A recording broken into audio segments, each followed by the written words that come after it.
زه کیسه درته کوم خاندئ به نه راپورې داسې قصه وه چې زمونږ یو د لرګي صندوق و او د صندوق مخه د لاس په ټوکایي جوړه وه یوه حصه کې یو زنځیر او یو غټ کولپ پروت و هغه صندوق کې به مې مور زمونږ جامې کېښودې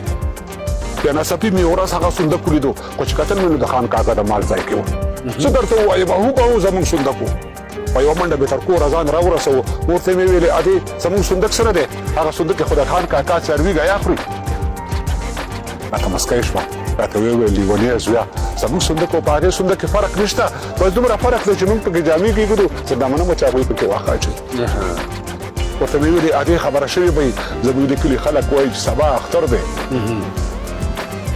ورته مې ویلې ادې خبره شوې به زموږ د کلي خلک وایي چې سبا اختر دی دې ځل اختر به په زرو جامو کې نه تېروم تا خو ویلې وو چې تا له مې جامې کړي دي یوه رنګینه شان جوړه یې راته وښودله د خوشحالۍ نه په ما یو نه دوه ځلي اختر شو د خوشحالۍ نه په یو ډوله کوره ووتمه د ډېره نازه مې غرهارې د موټر شروع کړو ښې ډېرې منډې مې د کلي په کوڅو کې وکړې لنډه په دا چې د موټر جلب مې بیا راته وکړو د خولې هارن به مې وهلو بریک ته هم ودرېدم لنډه په دا چې د موټر جلب دې بیا راته وکړو د خولې هارن به مې وهلو بریک ته هم ودرېدم په لاره مې دوه درې ماشومان هم ووهل د خوشحالۍ نه مې په هېچا نظر نه لګېدو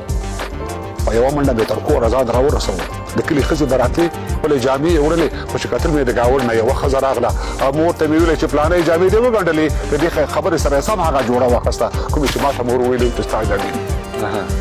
باید د ناستو نه راکش کړې دا زما جامې دي هغې په ډېره بدسترګۍ ما ته پیغور راکړو مور ته مې خپله مزدوري ورکړه او یې ویلې او زه په ژړا شوم او مور ته مې ورمنډه کړله زه په ژړا شوم او مور ته مې ورمنډه کړله هغې سیمې پورې جخت ونیولم ښه د لاسه یې راته راکړه خو قانع یې نه کړم دومره مې وژړلې چې تاسو خبرې یې ژړېدلو کې بلا خوند دی چې د خفګانه یوې ګرمې تبې ونیولم او اخر مې مور راته سوګند په یوه جوړه وخوړو ویل ته د ښځو د شپېتاله جامې ګنډوه او د ټیکري په یوه پیسکه یې سر وتړلو تاسو یقین وکړئ بلا مودې تېرې شوې په هغه ښځه مې اوس هم په سترګو ښه نه لګي